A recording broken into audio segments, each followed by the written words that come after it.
We all know the Great War, or as it's better known, World War I, or simply the First World War. The war that essentially shaped the modern world's geopolitical environment the most, alongside the Second World War. The game that I am covering today takes place during this time of great strife, yet the historical lens to look through can only be done partially. What this game does is take the horrifying concept of trench warfare and turns it into an eldritch nightmare.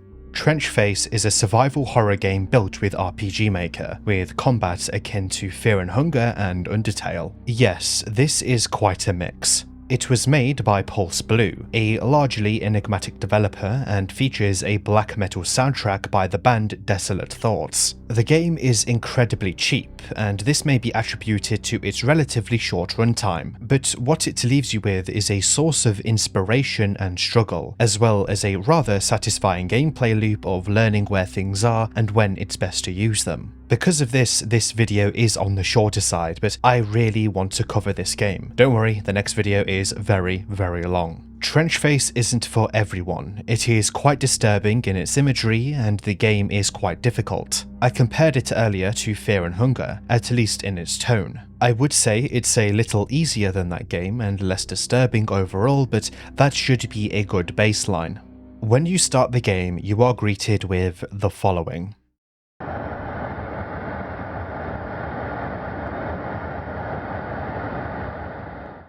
Yeah, this immediately sets the tone of the game. When you start a new game, you can choose to go into the main scenario or the expansion. I will be covering both. The expansion is intended to be played after you beat the main game, and was launched as a free update some months after release. There are 4 starting classes in Trench Face: Raider, Sniper, Medic, and finally 2 that unlock after beating the game at least once. Raider specializes in close quarters combat, most likely inspired by the trench raiders of the First World War. These small commando units would sneak through no man's land during the night to kill enemy sentries, and on other occasions even raid smaller trenches to thin out the enemy numbers. These raids were incredibly daring, but in a war where even the smallest gain in land is essential, some may have seen it as worth it. Some would simply be sent out as scouts to create a sense of confusion before fleeing back to their own trench. This would in turn reduce morale upon the enemy. Raiders start with 2 abilities. Primal, which raises your melee strength and general defense in combat for a handful of turns upon activation, but prevents you from using guns during that time, and the ability to create Molotov cocktails, which deal a decent amount of damage to enemies, as well as burn them over time. Snipers are adept marksmen, and as the game says, are the best at making the most from nothing. Despite their names, Trench Face lacks any sort of sniping. All combat is turn-based, and the enemy can either shoot or melee you as they please. You follow this same rule. They start with 2 abilities: Focus and Gather. Focus is the opposite of the Raider's primal ability. It increases gun damage but prevents you from using melee weaponry for some time during battle. As for Gather, I will go into that more once I explain the scrap feature. Medics are the less equipped and less experienced in direct combat, but are the doctors of the battlefield who know how to cure various injuries. Since Trench Face has no allies for much of the game, you are completely alone in your venture, meaning that as a medic you can only really help yourself. They come with 2 skills.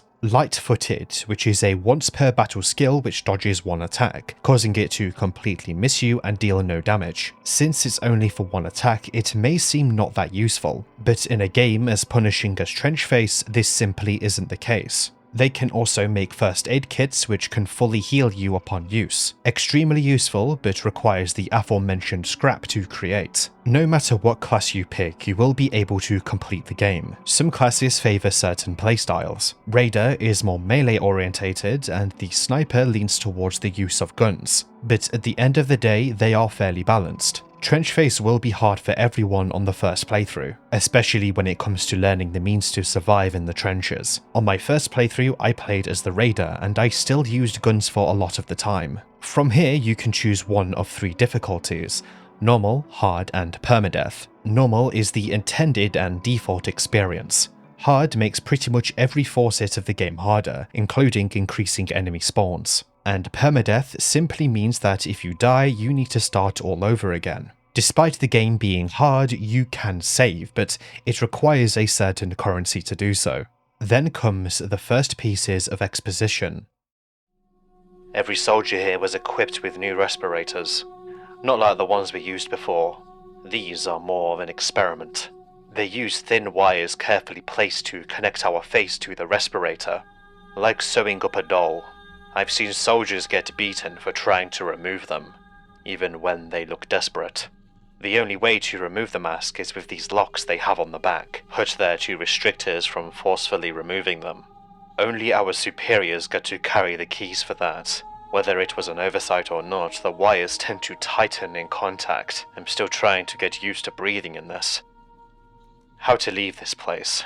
There is a small village up ahead, in the woods, near where we started digging the trenches. The residents were escorted out. Should be only medics and the wounded there. If I can make it in time, I might be able to get out of this alive. I just need one of those keys. I can feel this mask failing me. I better not waste time. Those ropes coming up from the air, or whatever that is, I know they weren't there before. Can't see where it's coming from with all this fog. After this, the game starts, and the first thing you notice is that it's very loud. The game is just extremely loud. I actually have reduced the volume for you because it will be very hard to listen to this video otherwise. The ambience alone is a blaring hum which doesn't really give up. I wouldn't consider it to be deafening, but what I will say is that it does a damn good job of instantly setting the tone beyond the menu screen. This could be interpreted as the constant anxiety a soldier would feel, especially in the trenches, and especially in the situation of the protagonist, who has already described things beyond our own world happening. The ropes from the sky and the mask being fused to his face, both forming into some questions to be answered. The black metal that is featured in this game also helps with this atmosphere, and even I, as a massive fan of that genre, admit this. Trenchface is incredibly enigmatic and alien, but luckily its mechanics are relatively easy to understand in their base forms. Immediately you will notice that barrels contain remains, which have their own counter on the pause menu to signify their importance. Gathering these must be a good thing, despite them being what they are, the pieces of the dead. There is also a chance to acquire a scrap pile, a health syringe or a bandage from these barrels.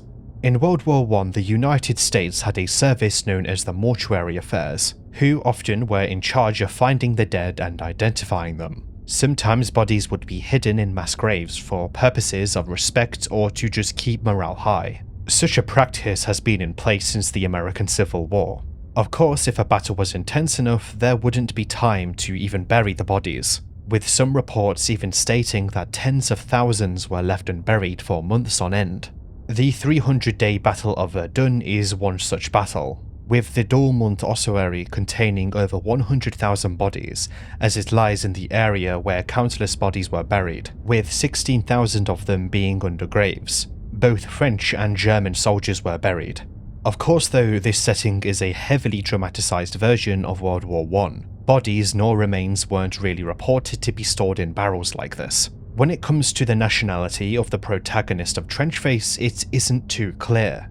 But he wears a Brodie helmet, which was the standard across both world wars for Commonwealth forces, being soldiers from Britain, Canada, New Zealand, Australia and South Africa. They really could be from any of these countries. Some American forces also used it, although less commonly than these Commonwealth soldiers. However, the other thing to take into consideration is the gas mask they wear, which looks strikingly similar to the German Lederschutzmaske, forgive my pronunciation, which was a common type of gas mask used in the German army. Because of this contradictory appearance the main character takes, I think this is another way of the game telling you that it doesn't really matter. Trenchface's colour palette varies heavily but always makes itself present. Each area has its own distinct colour. Trench 1 is largely brown, a common colour of trench warfare. Now, amidst the overwhelming nature of Trenchface, there is an extremely straightforward objective. Get the 2 keys and get to the forest so you can get rid of the mask which is supposedly failing you. Chemical warfare was mostly the reason they were utilised in World War I, but in Trenchface none of that appears. At least not really. Whether this is coincidental or otherwise isn't known, but it may mean it's on for an entirely different reason. And it is so important that the option to even remove the mask has been completely removed from the common soldier. Gas masks cause a heavy amount of exhaustion after prolonged use, so I can't even begin to imagine what it's like keeping one on like this. Trenchface's maps are very simple, but at the same time look similar throughout, which may confuse people at first. This too complements the confusion of the main character. Luckily, the maps aren't randomized, so on subsequent playthroughs it may be easier to go through the game, presuming you don't increase the difficulty, which you may as well do. Shortly after the game begins, you'll find a book which gives a rundown on certain mechanics, including how scrap works. Scrap is essentially your crafting material.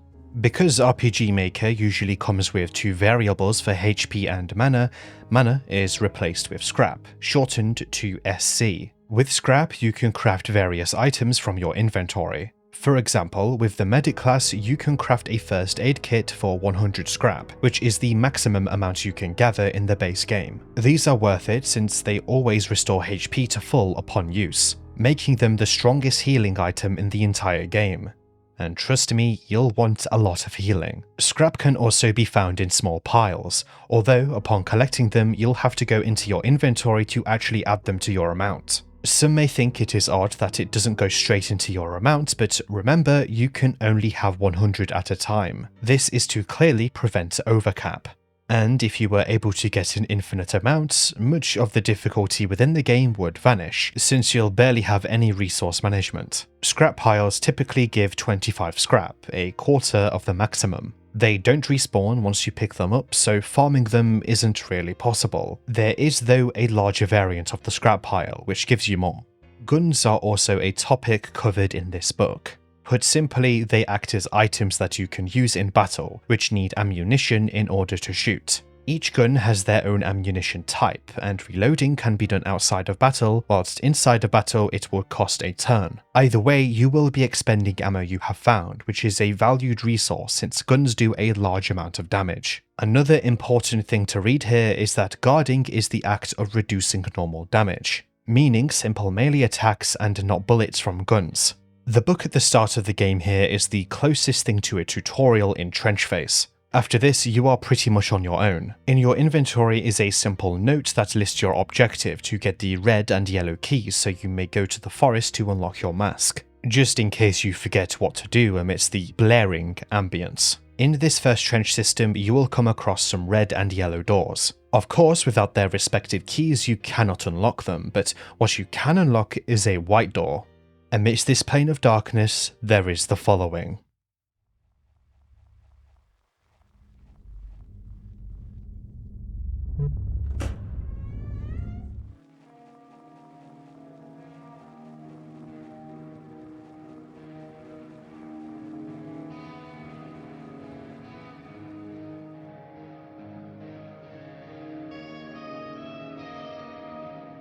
A cow's head greets you, and before it are the hanging and decayed corpses of the same animal. This is by far one of the most chilling things I've seen in a game. The way it stares, unmoving, is just unnaturally disturbing to me. It doesn't talk to you or communicate in any digestible way. What it does do, though, is give you the option to save and shop. Saving in Trenchface requires cow leather, which you can acquire from their corpses scattered scarcely throughout the game. The shop offers a handful of items, from healing syringes that heal a small amount of HP to the aforementioned first aid kits and ammunition. What you can also do is buy books for the other classes. You can equip these books in your accessory slots, which will give you access to their starting abilities. Very useful, but again costs one of your accessory slots, which can be instead used to increase your defensive stats or other stats. The cow is a massively enigmatic character in this game. Interacting with a dead cow that you've already harvested the leather from will have the main character comment that a cow shouldn't even be in this place. So the developer of the game is clearly trying to make a note of this. Animals in general were never really seen in the trenches, not counting the many rats that carried plague. Horses would have made more sense in the normal world, as around 8 million of them died on all sides of the conflict. This is trench face though, not much about it is real. The cow itself may represent many things. It could be a simple eldritch being. Maybe it is God trying to help the main character. Maybe it is the devil selling the means to carry on their bloodshed. A more human approach is that the cow represents humanity during the war. Not just the dead cows around the game, but this one too. It sells you things used in the war, just how your country would give you supplies upon entering the field. A higher-up that demands you continue fighting. One such comparison I could make here is General Wilhelm, who is a character in the 2022 loose movie adaptation of the book All Quiet on the Western Front. Throughout the movie, he practically forces his men to keep fighting the French forces advancing on their line, even amidst countless deaths and an armistice that will go into effect that very same day. He basically sends his men to death for nothing in the end, for the sake of some sort of ego or because of his love of war and an absolute need to conquer as much as France as possible. The cow could also represent you, or should I say you and your comrades. The fallen, the dead. Cows could represent the meat to the slaughter of the war. In this dark room too, you will find the hanging cow carcasses. It doesn't matter what side of the war you are on, many died and many suffered, hence why, too, the appearance of the main character has connotations of Commonwealth and German soldiers. They are less of a soldier of a nation and more of a commentary on the war itself, and how it affects the people as a whole. At the end of the day, it is less about nationality when it comes to trauma. You are but another meat in the endless pile of war. Progressing, you'll eventually find the red key near a dead cow, alongside a box containing a hard helmet. This helmet increases your defense and gun defense, meaning you'll just take less damage across the board with it equipped in one of your inventory slots. You equip it in your accessory slots and not your head slots. This is simply because the gas mask is fused to your face. One thing to take note of though is that the design is the same as the Brody helmet used by the Commonwealth soldiers, but interestingly the description says it is an enemy helmet. Now, this could be a direct confirmation you are a German soldier thanks to the gas mask which has been fused to you, and it turns out that you are simply wearing a helmet looted by an enemy instead of the typical German Stahlhelm.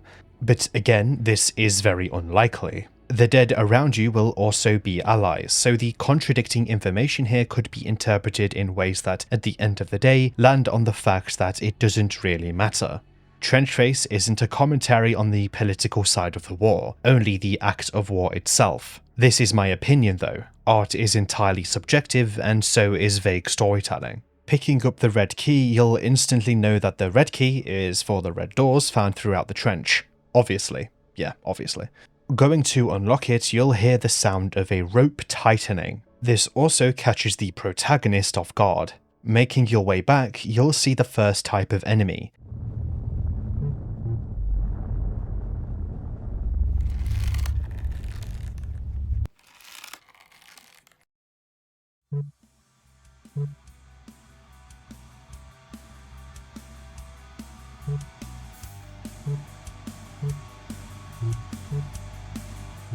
Puppet soldiers. At least that is what people online call them, and what they're named in the files of the game itself. Much of the time they stand in place, looking in for locations in a set interval.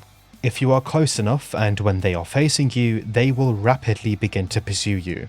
In trench phase, it's pretty much impossible to get away from an enemy once it has spotted you. A good way of getting rid of one on your tail is to move to an entirely different area, meaning an area that has a loading screen before you enter it.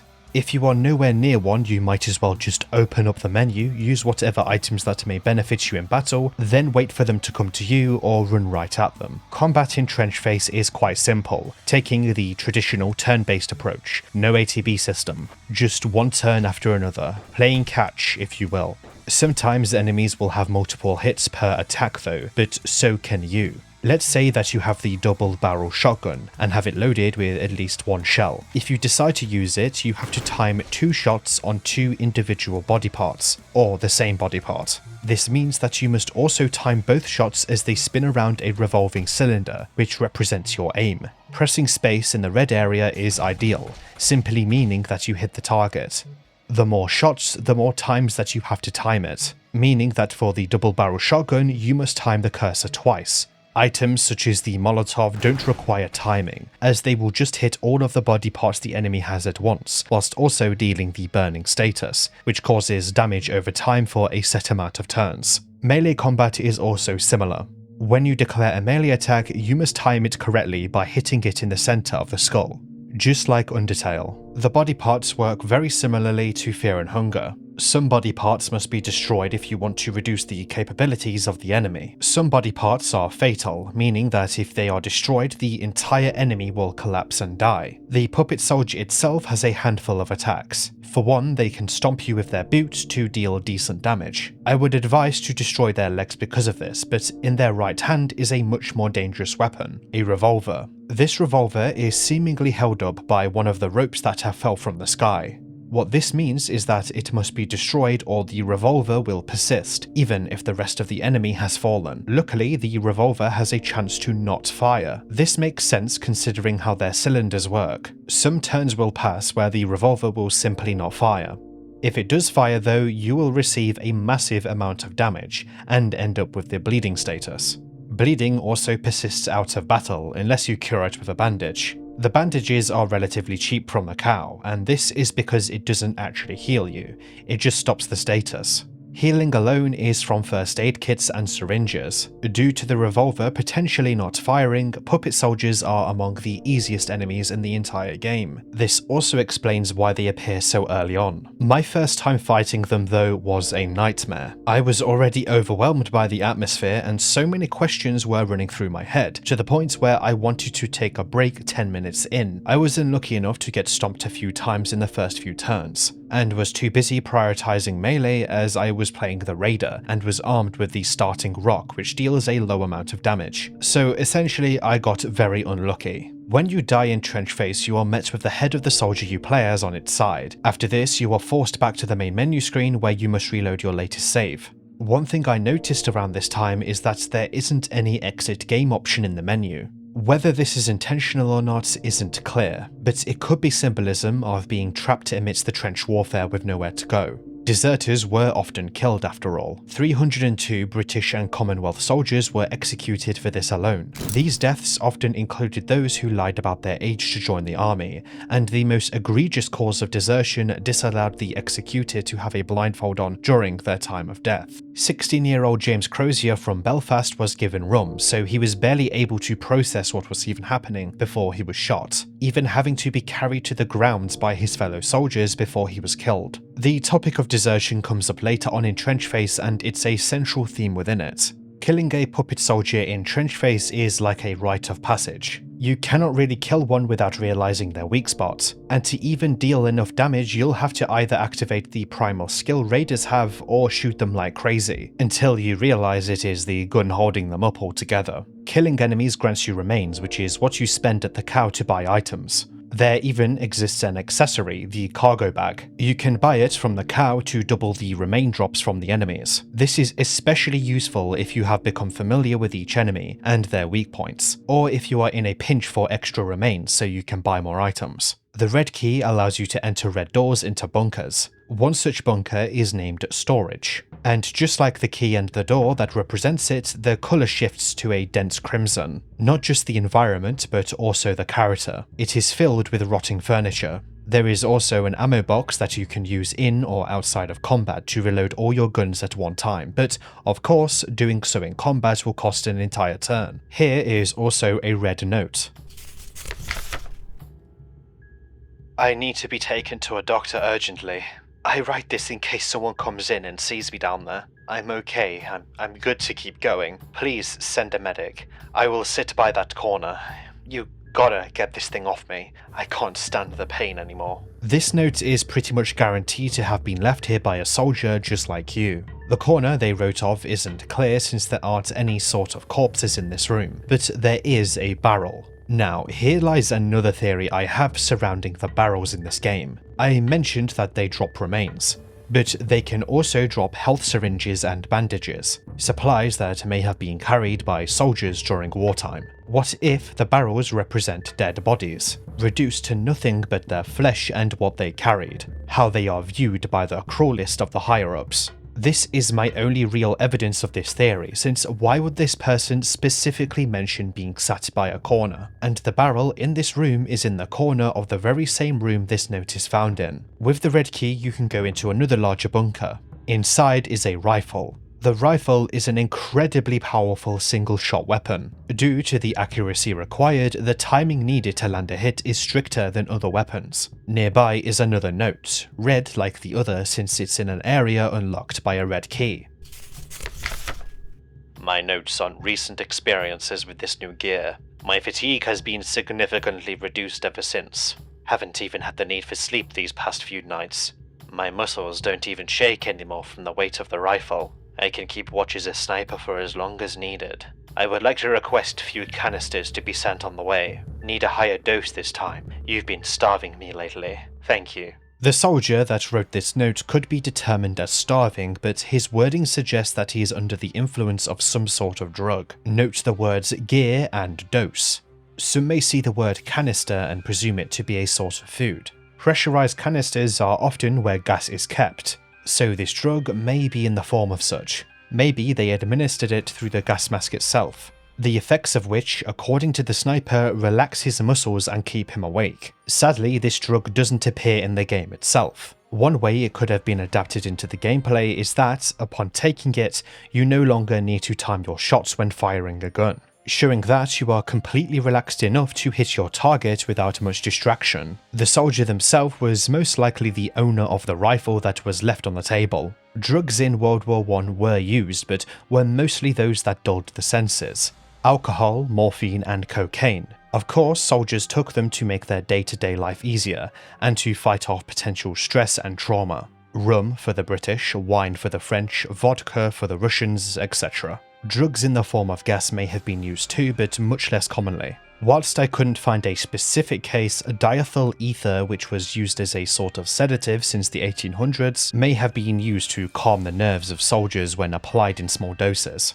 Maybe even being a means to reduce minor pain. It seems though they've developed a sort of addiction to this drug, whatever it may be, craving it so much to the point where they feel like they are being starved. A sort of dependence, because starving is mostly associated with food, which is an essential for living. Comparing it to this is the biggest evidence of this sort of addiction. The soldier himself is nowhere to be seen, and all you can do is push forward and deeper into the bunker until you come out the other side. Trench 2 is where this leads, which contains a less saturated red than the bunker, but a red nonetheless, removing the brown of the initial trench completely. Here you'll encounter more puppet soldiers, but also a medical supply box. These boxes are found in set locations throughout the game, and contain a first aid kit and a bandage, or just a first aid kit. Extremely useful, and there are no reasons to not loot them. Unless there is an enemy near one, of course.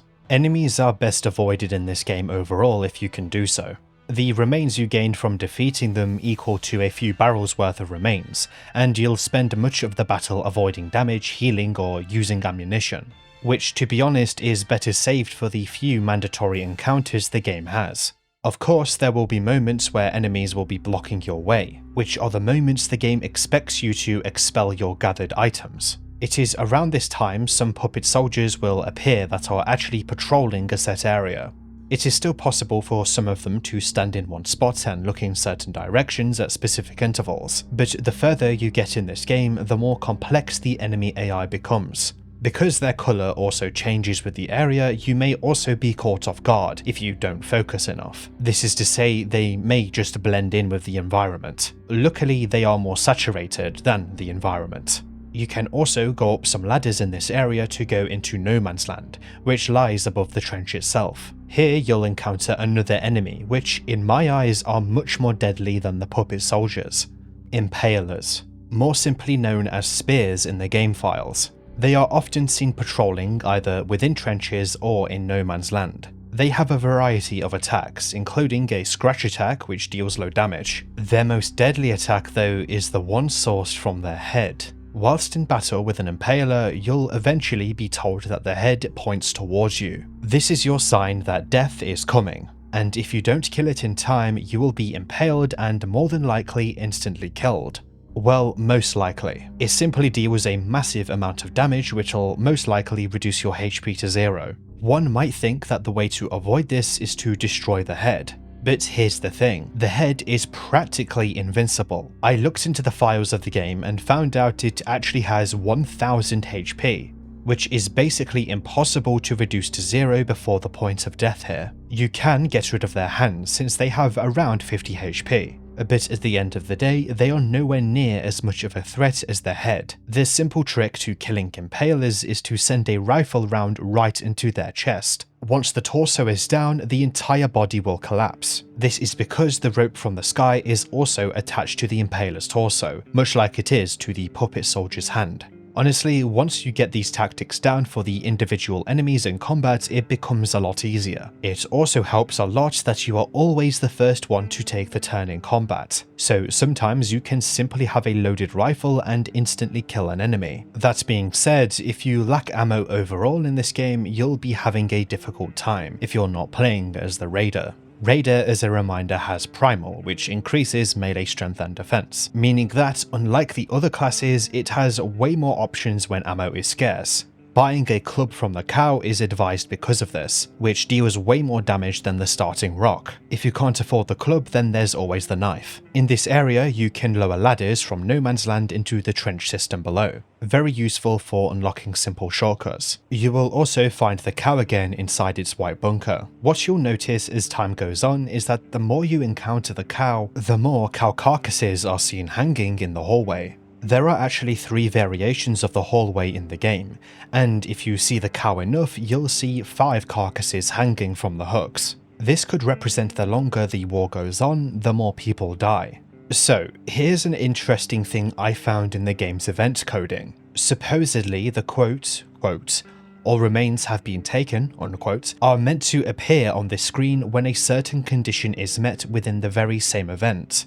In RPG Maker, this is called a self-switch, which is simply a condition that is met within the event to activate a new set of instructions. However, the self-switch isn't defined, so this dialogue never actually appears in the game. Whether this is intentional or not isn't known. The quote itself is also massively enigmatic. It doesn't really make sense in regards to the game's story or lore. What have the remains been taken by? Here lies a theory of mine that only makes sense based off this, more than likely, glitched quote that doesn't work as intended. The cow is God, or at least a god, one that collects the souls of the dead. This is a complete crackpot theory, and I acknowledge that, but I seriously don't know why else this quote lies hidden in the game code. My other, more humanist interpretation still stands in my mind, but in terms of a more literal character analysis, this could be just that. God is a cow and war is hell.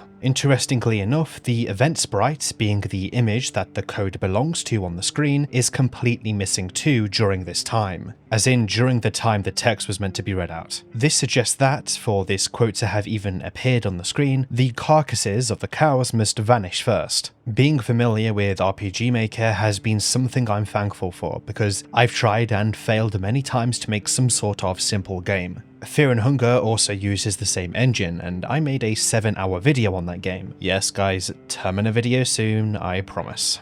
Anyway, you can find another bunker here that you can open with the red key. Inside is another note. For those who like abusing the stimulant, know this will happen to you. For example, a soldier stole a lot of canisters for himself. The respirator is designed to inhale a large dose which gradually reduces the intake when worn. Switching canisters to get a consistently higher dose will leave you like it left him. When his mask was removed, it was clear the excess in his face until bone was visible. It is not an issue with the locks on the respirators. Follow your dose and you won't need this happening to you. Again, you are not to ask any questions on the stimulants or the respirators. If you are having an issue, you shall go to the highest ranking personnel near you, and you shall address it to them. That is all. A connection could be made to the soldier who wrote the last note. Maybe he got so desperate that he resorted to downright stealing more of the gear that he seeked. The name of this drug is redacted in the note itself, but it seems that the excess gas, presuming it takes gas form, which it most likely does because it's in a canister, had hardened around his face underneath his gas mask. This is how I interpret these words anyways. What we learn is that the canisters can be seemingly attached to the masks themselves, acting as the respirators on the mask in place of the respirator that simply filters the air. It is, though, addicting, but as evident from the instruction to not ask questions about it, there is simply no information about this drug and its effects in the entire game. Well, not really, you'll have to wait for the expansion. It is yet another thing in Trenchface that you can only interpret. Maybe it's a drug to keep people in line and focused. This makes sense considering the effects it had on the sniper, and this may also be another reason the masks are fused to everyone's faces.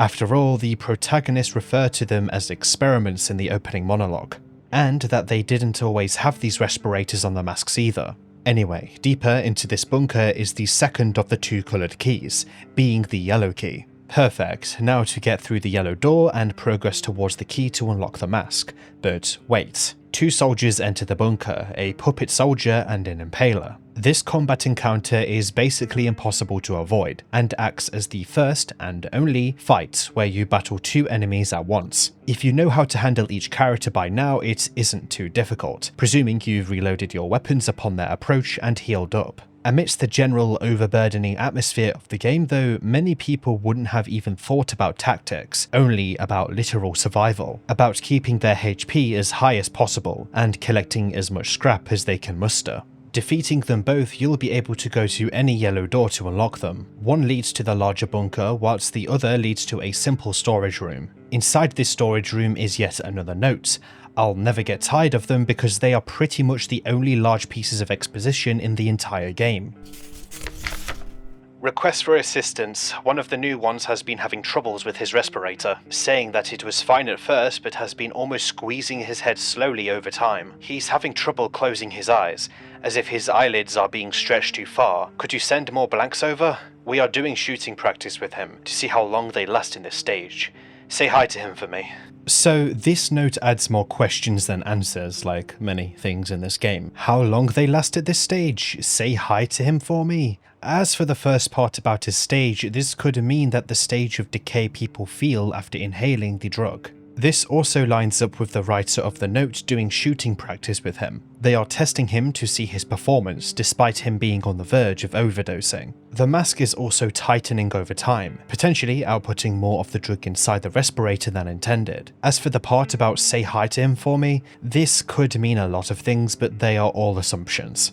Maybe they are referring to the commanding officer of the trench or the soldier they are writing about. Inside this room is also a gearbox that can contain body armor or the improved powder. Looking at the game code, you'll apparently get the body armor if you are playing on hard. Body armor grants you some bleed resistance, whilst the improved powder increases your gun damage by 20%. The latter is extremely handy since all enemies will receive a large amount of damage from guns either way. Your other option with the yellow key will lead to a large storage bunker. This one is bathed in a saturated blue. Inside here is the first time you'll come across barbed wire, which will cause bleeding if you stand on it. Remember that bleeding also applies out of battle. The more you walk with the bleeding condition, the more damage you will take. RPG Maker simply processes it with the amount of tiles you have moved between. Simply using a bandage, of course, gets rid of it. On hard difficulty are some impalers here, and amidst them is another note tucked away in a room. Many thanks for the new supplies you brought us. The stimulant is working as it should. 2 soldiers have become blind within close time frames. Effects of the gas.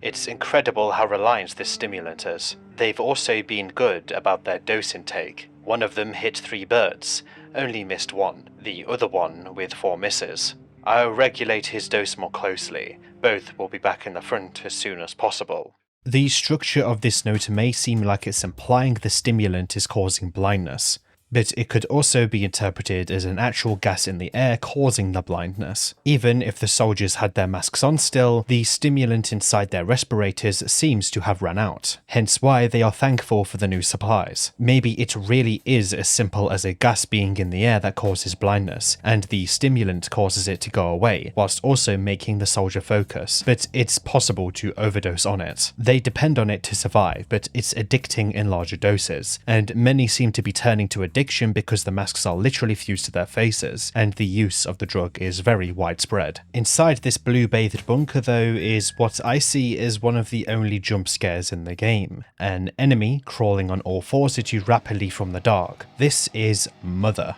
Mother is the first boss of the game, which has absolutely no lore I can think of beyond interpretation, that even I think is looking too much into. For now, I will describe the fight itself. Mother has 3 groups of tendrils from its back, each having almost 200 HP. The torso has 600 HP. The torso does no actions, leaving the only true threat to be the tendrils. These tendrils are described as arms in the game code. They deal minor damage, but keep in mind there are 3 pairs of them, meaning that Mother attacks thrice per turn. They will very quickly mess you up if you're not prepared. Luckily, if you spot them running up to you, you'll be able to pause and prepare before the battle starts. Mother lacks the ropes the other enemies have, but this might simply be because they are only ever encountered inside this area, being an interior. But this argument doesn't make much sense because other enemies that reside here also have their ropes that stretch up to the sky still, so there may be some meaning as to why Mother lacks a rope. I do have more ideas regarding Mother, but I'll get into them a bit later. Killing Mother grants 50 remains and allows you to progress through the bunker and out the other side.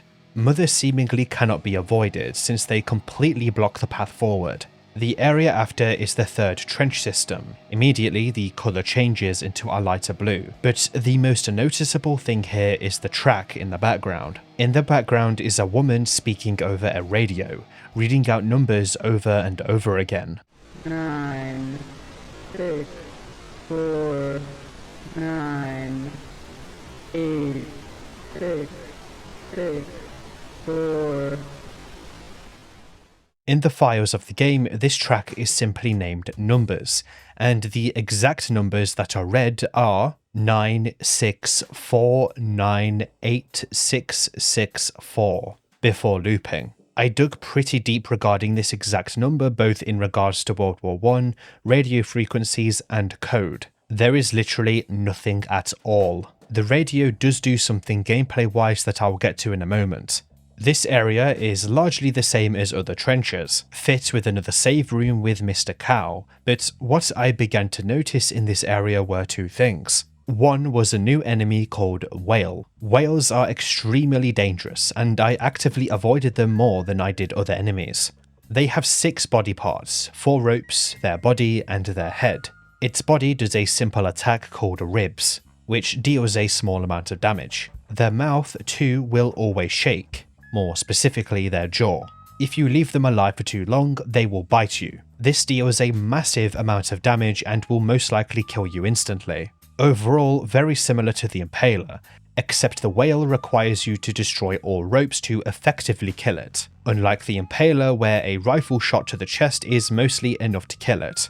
A good way of doing this is using a Molotov, which hits every single part of an enemy. One thing about whales that I find oddly hilarious is that they look absolutely tiny, only for their sprite in battle to be way bigger than the average human. The second thing I noticed in this area is that the enemies seem to be slowly closing in on me, meaning that as soon as I saw them, they would make their way towards me very slowly before the actual chase would begin. I don't know if this is intentional, but it's a cool mechanic that encourages you to keep moving, because if you take too long, you'll get surrounded, causing a chain of unavoidable battles until you die or use resources you otherwise need for unskippable battles. Connected to this trench is a green trench. Here lies many more enemies, but more importantly, what these 2 areas have in common is the presence of walls blocking paths that would otherwise progress your game. Interacting with these walls will have the protagonist describe the surface as tongue-like. Disgusting, but also an intriguing phenomenon which contributes to the atmosphere of the game. Some things aren't meant to be looked into too much, and I feel like this is one of these things, as well as the numbers on the radio. In this area, you'll come across a radio tower that you can turn off, causing these tongue-like walls to vanish, in turn allowing you to progress. These two areas are actually called forests. This is because the no man's land that lies above the trench is filled with dead trees. We also know that, thanks to the objective note in the inventory, the key to the mask is in this forest. This whole area is the endgame. Between the closing in enemies, all three enemy types, and the barbed wire, it really does feel like hell on earth at this point. Luckily, the ringing sound of the radio ceases as soon as you turn it off. Even as I write the script, the numbers echo in my head. Now to progress further into the forest. This is the largest area in the entire game, and potentially the hardest in the base game. Remember that I still have the expansion to go through. What greets you here is an immense amount of enemies, but also a massive stretch of forest amidst the no man's land to the north. This area contains a scarce amount of whales, but more importantly, 2 abandoned shacks. The closest one to the trench contains nothing but debris, but the furthest one has the key that we've been looking for this entire game, the key to unlock the mask. You are told that if you unlock the mask, there is no going back. A point of no return. Excepting you'll see an extremely faint picture of the mask being removed, alongside the metal that dug into the protagonist's head. I'll brighten it for you in case your monitor is on the darker side. Some dialogue also plays at the bottom during this. Hello, young man. What can I do for you? You would like to join? I'll get something for you to sign on. How old are you? Right. That won't work here. Why don't you go outside and have a birthday? You are then greeted by a darker black and white variant of the forest. The protagonist's face is mangled beyond belief, with only a singular eye being recognizable among the flesh. As for the memory of the protagonist, it seems as though they were rejected due to their age. They didn't lie about it, yet here they are. Interesting. A note will lie at their feet. Forest. Get here now. Need a dose? Short window left. This of course refers to the drug commonly mentioned in the few pieces of lore in the game contained in the canisters attached to the gas mask. The way forward now is actually to backtrack, which may be confusing to some, but now the objective has been completed. What is there left to do? Well, without the mask, the protagonist cannot efficiently inhale the gas. Either way though, the game has left this note for us with a clear objective: get to the forest. But we are already in the forest. Well, the only way forward is going back. The map has turned monochrome, and there are now red cow corpses spread throughout containing various loot. Different loot from barrels, mind you, almost like the game is preparing you for something. There are also new enemies during this latter part of the game. Well, enemy. These enemies are completely new, taking on the appearance of the impalers without the sharp head. Their name in the game files is Shape, but a YouTube video featuring some of the enemies in the game refers to them as Pale Soldiers. I actually prefer this name. They scratch with their arms and that is it. Yep, they are pretty much the easiest enemy in the entire game. Strangely, they have a comment related to them in battle, stating the sick man is getting frustrated. In Trenchface, this is usually done as a warning. In battles with impalers and whales, you'll see a comment just before their massive attacks, but this trend seems to stop at this enemy, which doesn't actually do anything. I went into the enemy's event code and all I could muster is that it makes the enemy scratch more. This also seems to be triggered by one of their arms being cut off. But because they only have one arm now instead of two and are scratching more either way, it doesn't really make much of a difference. Maybe I'm wrong, but I've done some testing on this enemy and this is the only conclusion I can really come up with. Either way, there are a lot of Pale Soldiers. But because they are easy to handle, your best bet here is to loot as much as possible. Luckily, it's a rather linear part of the game, as previous entryways are blocked by the tongue walls. You'll soon come across a darker part of the forest. And by darker, I mean the floor is a literal void, and the trees are sheet white. It's a singular path forward, with only a free save point at the cow. I say free because there's some cow leather right next to it. Ahead are also a handful of red cows, which will massively stock you up with all sorts of supplies, clearly preparing you for something just like the other red cows were doing in the past area. This could also be seen as the protagonist being at their peak of preparation and power. They've survived this trench. What could this final area possibly do to them? Besides the last remaining dead cows is a singular shack. Walking inside, you'll witness the following.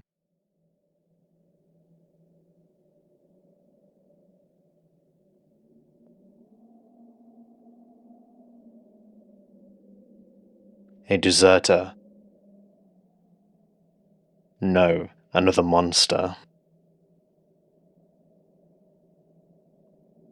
And I was almost done here. Don't worry, I'll make this quick. Just stay still.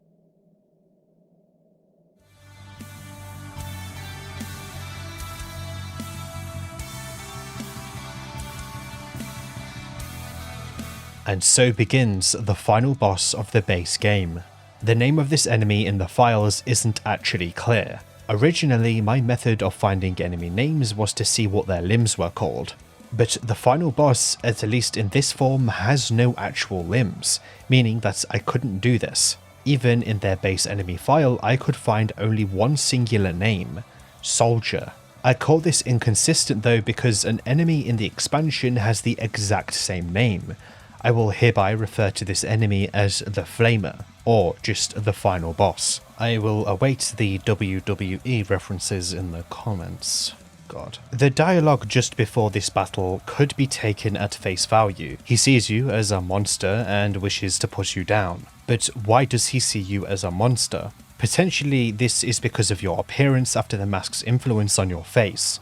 Remember that the drug has a lethal effect not just on the mind but also on the flesh of those who breathe it in for excess periods of time. Or is it the drug making him perceive us as a monster? Yeah, more on that during the expansion. The fight itself, thanks to the massive amount of resources gained just outside the shack, is actually a breeze. If anything, it feels more like a reward for getting this far. This is, to me, one of the easiest encounters in the entire game. The first phase consists of the Flamer spewing fire at you over and over, which deals a flat amount of damage but also causes burning for a few turns, which acts similar to bleeding. After enough damage has been dealt to the Flamer, they will actually transition. A rope will descend from the sky, attaching to them. Well, 3 ropes.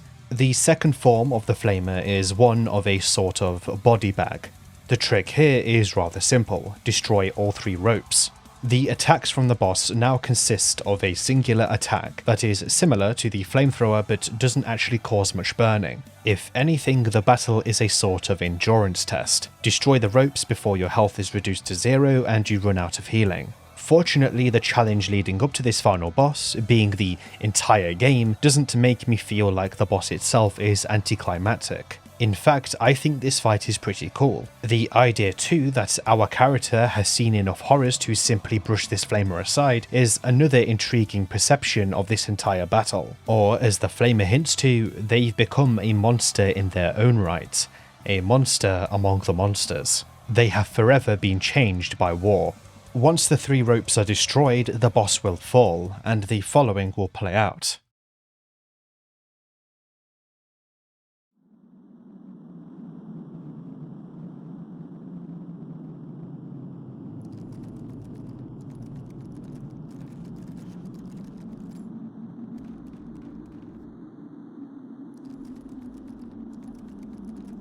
Hello there. Where are your parents? You hear that? Those are friends. They are here to rescue us. They are friends. Stay in there for now. I'll go open it for them. Don't open this closet no matter what.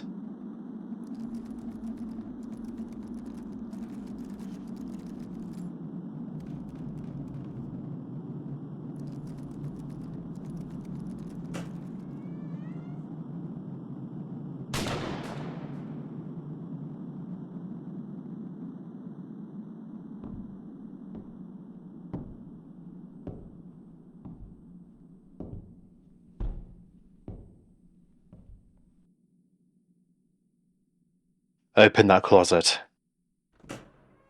What do you think that thing was doing with the kid? Doesn't matter. Should we get it down from there? No, leave it up there. We're leaving.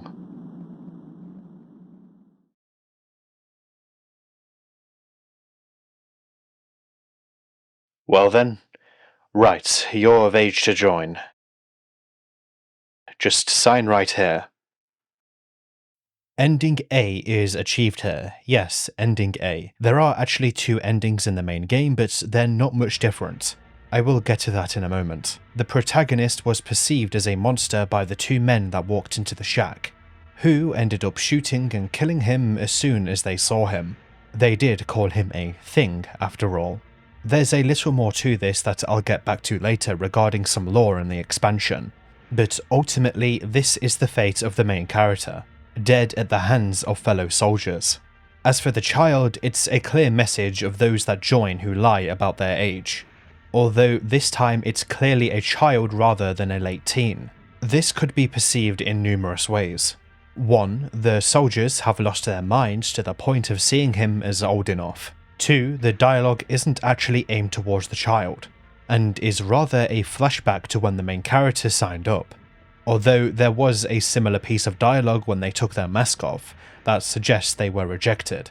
Maybe the war effort turned so bad amidst the unknown horrors that they were finally recruiting as many people as possible, including children. 3. It is again just a message about those that were seeking a grand adventure in war, signed up whilst lying about their age only to die in the field. It really is an open ending, and I don't think there's a definite answer to any of it. When you finish the game, you are given two codes at the end of the credits: Cattle and Pest. These are simply two secret codes that you can input in the game to unlock the two classes, being Cattle and Pest. Cattle is essentially the first phase of the final boss, a flamer. You can fire a flamethrower to deal damage and burning to an enemy. Unlike other ranged weaponry though, it doesn't use ammo, but requires a cooldown. Quite powerful and useful since ammo is scarce in Trenchface. Pest meanwhile is much different and is the key to achieving ending B. It basically is the class you play if you want to further challenge yourself. You play as a rat and oddly start off with a double barrel shotgun. The biggest difference is the lack of head slot, meaning you can equip more accessories. It also has 3 unique skills: Bite, which reduces the defense of an enemy; Grow, which increases your health but can only be used once per fight; and finally Shrink, which increases melee damage but reduces health. Completing the game with the Pest will trigger Ending B. Ending B is similar to the first ending: kill the flamer and a cutscene triggers. This time the soldiers will try and fail to shoot you as you scamper away. They give up and simply continue onward without finding the child in the closet. Honestly, I and you will be able to draw more conclusions to things after the expansion has been discussed, so let's get straight into that. I hope you like the colour yellow. The expansion was released some months after the base game and, in my opinion, is just a little shorter. It contains more lore and has a more defined story when compared to it though. It's also a little harder in my eyes, but that is mostly due to the boss battle at the very end. Playing the expansion after the main game is recommended, even though there are some tutorial notes in the expansion for taking out certain enemies. The expansion is the peak of Trenchface, and I think it's a genuine treat to play. It's clear that the developer took what they learned from the base game and improved it, alongside trying out new things not featured within it. Unlike the base game though, there is no difficulty setting, nor is there a class selection screen. The main character though has a higher position in terms of rank. This is evident because of the other character featured in the expansion, and how they refer to you as Sir. Because of this, I'll refer to the main character as Sergeant. We open on an exchange between the two. The private cannot see and is panicking. His mask is lacking a canister, and he needs one to get better. By doing this, the two will be able to help one another get out of the predicament they've landed in. The story is very simple in the expansion. Help the soldier get his canister, get the keys, and get out of the trench. Near the private, who the sergeant seeks to help, is also a map lining out the map of the expansion area, detailed with crosses which are necessary for getting out of here. One is for a new canister for the private, another is a key for the rest of the bunkers, and the other is to turn off a radio tower, which the sergeant claims will end up killing them if they try to escape while it's on. This bunker with the private is actually a safe room of sorts. You'll encounter the cow room to the right, who will sell the usual health and ammo, but also a bullet wound kit. In the expansion, you'll have a chance to receive bullet wounds from certain enemies, which will decrease your maximum health until you use a wound kit. There is also a more detailed map the cow sells that tells you the path to the radio tower, but you don't really need it. The path is quite straightforward on its own. The door out of the trench system lies to the far left of the safe room, painted red. Clearly, this means you'll need the red key. Yes, this means that the yellow key unlocks the rest of the bunkers. One thing about the map the sergeant takes note of is that it looks like it was drawn by a child. The sergeant starts off with some notes of his own in his inventory. He writes about impalers, which is funny because they don't actually appear in the expansion at all, but this suggests that he's already encountered the enemies before the events of the story. Here's the thing, he says that he hasn't seen the impalers since he took his mask off. This hints that the canisters attached to the masks are actually causing some sort of hallucination that makes more of the puppet soldiers appear. Hell, the private claims he couldn't see anything because of his lack of canister. The sergeant writes of the gas masks too. They lack eye holes, and the canisters keep them alive and enhance them. The sergeant mentions that he took his mask off, but is held together by bandages, which explains his appearance. He questions what will happen to him if he is spotted without it on, and that the private will start to show symptoms soon. Symptoms of what exactly? He then writes about the soldiers, describing that their movements are from the strings they are attached to. Cut the strings and they fall. This is clear even for those who haven't played the base game. Shooting their bodies is like shooting a corpse, and they don't talk or react at all. They also wear a mixture of the enemy and allied uniforms. This is confirming my initial theory earlier that the nationality of the main characters isn't really known, because ultimately the initial uniform is never truly established. So the private is blind without his canister, saying he cannot see. But the mask itself also lacks eye holes. Does the canister alone allow him to see? And why does the sergeant no longer see impalers after taking his own mask off? Well, looking back at the protagonist of the main game's mask, yep, no eye holes. And hell, even in the opening cinematic to Trenchface, their eye holes are completely censored. Their canisters are literally what make them see, but also have adverse effects of having them see certain enemies, such as impalers, hence why the sergeant doesn't see them. However, when the main character of the game took his mask off, they saw the pale soldiers leading up to the forest. It's quite inconsistent how exactly this works, maybe intentionally so. This is yet another wrench in the already rusted cog of the story of Trenchface. I will collect all my thoughts at the end of the video and give as many answers as I can, because again, a lot of this is contradictory. The expansion takes place in a singular large trench system, as partially mentioned already. Cow leather is required to save as usual, and the game is kind enough to give you one for free once you exit the save room. There are few new enemies in the expansion, all of which continue the trend of yellow. Fortunately, the enemies simply need to have their ropes destroyed in order to kill them. There is a sword and gun variant of the puppet soldier. The sword enemy has a similar attack to the impalers, where they stab you to deal massive damage, and the gun variant has one similar to the gunshot that normal puppet soldiers do.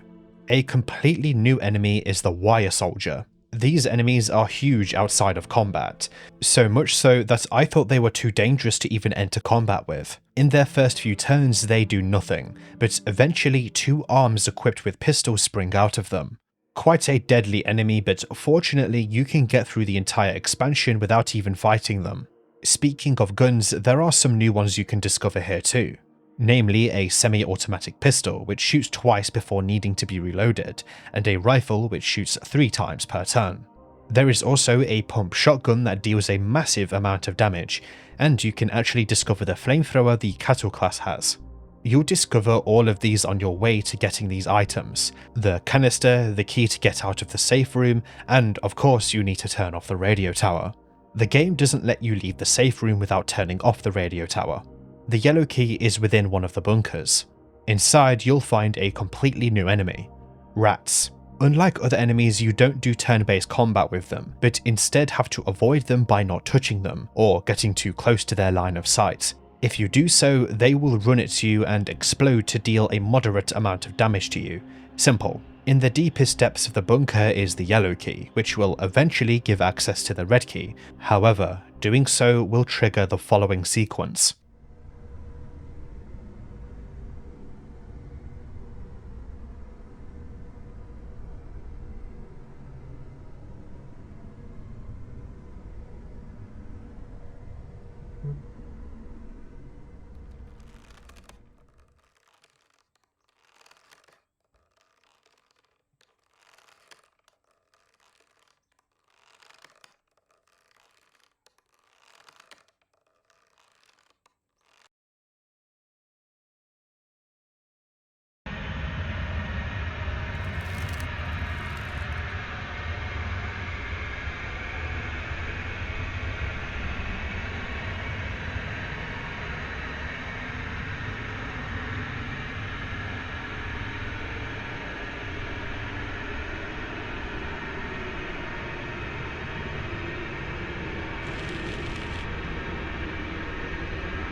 The horse is here. Welcome to Trenchface's Stalker enemy. It only appears in the expansion and has one simple name, the horse. It runs faster than you and it can appear both in and outside of bunkers. Luckily, it's very easy to spot outside because its model stretches up into the sky. It has no ropes, but its legs act as such. A funny thing about this enemy is that, after watching some playthroughs of the game on YouTube, some people will actually just give up if the horse caught them. Here's the thing though, you can actually make the horse run away from you if you deal enough damage to it. This is an extremely hard feat to do, and you can only really do it if you have all your guns loaded alongside sufficient curatives. Doing it though will of course expend these resources, so maybe it is a good idea to just let it kill you and reload a save. It will eventually return too. Leading up to the radio tower on the eastern side of the map through a bunker, you'll actually have to dodge some bullets. This happens a few times during the expansion. In this bunker, you'll find a soldier.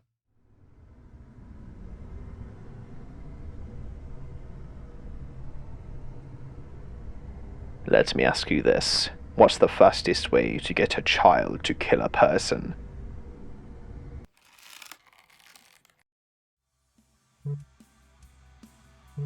This boss is quite easy and has a simple name, the Stranger, at least according to the game files. The tactic, like most enemies, is to destroy the ropes. It uses its rifle to shoot and bayonet to stab. Its lack of legs luckily prevents it from stomping you.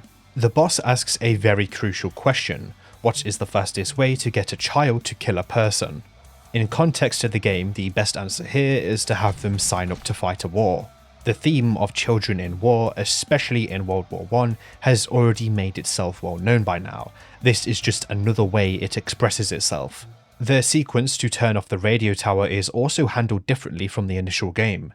It reads out the same sequence of numbers, but this time you actually get damaged over time as you make your way to it. It's a short section though, so again, Trenchface remains fair amidst its generally high difficulty. The canister for the private is simply in a bunker, where you'll find the prior mentioned pump shotgun. The horse will begin chase though, with a large sound to signal such. I shit myself the first time this happened to me. With the red key and canister, alongside the radio tower being turned off, you can finally escape through the red door in the safe room. The area ahead is simply called No Man's Land. The sergeant tells the private to wait until he checks ahead, and after doing so, the following happens.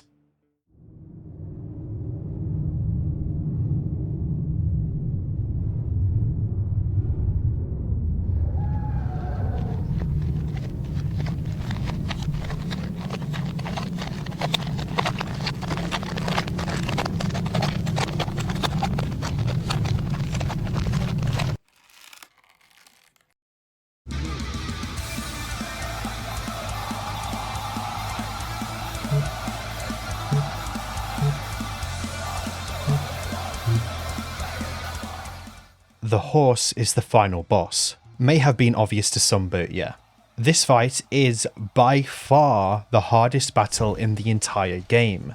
The key here is to target its hind legs, which act as ropes. The horse constantly tramples you and has a devastating bite attack, which causes a massive amount of damage and bleeding. Luckily, in this fight you actually have 2 actions per turn. This is because the private is with you. The private, though, can only gather, use items and craft. Still very useful though, they just lack weapons and guns. The fail state for this fight is for both the private and the sergeant to die. So if one dies, you'll still be okay to continue, although it'll be very hard to do so. The horse is also immune to burning, so Molotovs are only good for hitting all the hooves at once, if you have no other means to do so. When the horse falls, the following events will play out. The 2 survivors move on with what they've got. After walking for miles and miles, it feels like they haven't moved at all, still hiding from monsters that hunt them. Nothing but mud and barbed wire ahead. They eventually got to a small village up in the forest. First time they saw one of these soldiers already dead with ropes and all. Even if they made it in time, life will never be the same. Not even Mother could recognize this boy. What else but get ready for the next one? To conclude here, I want to collect all the important plot points and try to come up with at least a few conclusions. Trenchface is by far the most enigmatic thing I've covered on this channel, so it's healthy for the wider discussion to just gather everything important and try to come up with something. The soldiers in Trenchface are administered gas masks, which block their view unless they use a sort of drug, in the form of gas inside the canisters attached to the masks. This, though, has them see monsters in the form of soldiers, wearing different pieces of uniform. Well, some monsters.